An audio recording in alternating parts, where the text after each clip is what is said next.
as a mother, and I simply cannot imagine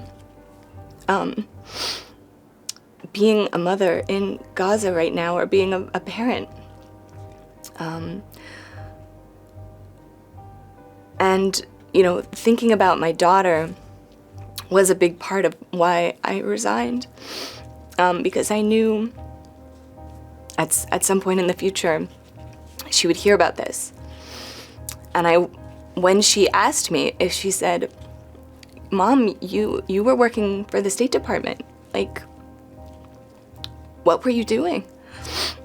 I wanted to be able to tell her. I'm sorry.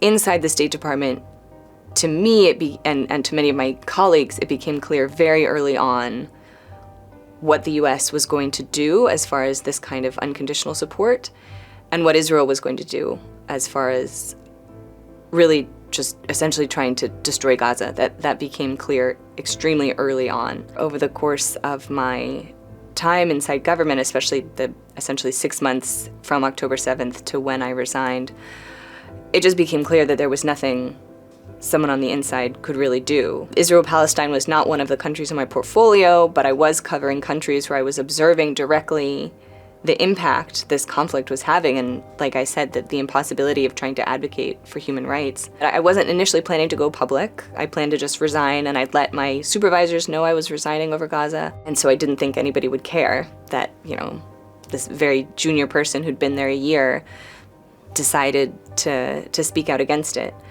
But it was in conversations with colleagues who themselves were horrified by what was happening, but who were not in a position to resign, or who did feel that by staying on the inside, they were able to have an impact.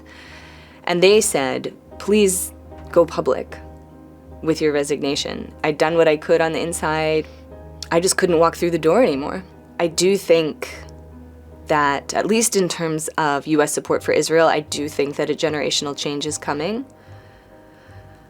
But in terms of kind of the broader trajectory of US foreign policy, I'm worried for the future of this country and what effects that is likely to have on the rest of the world.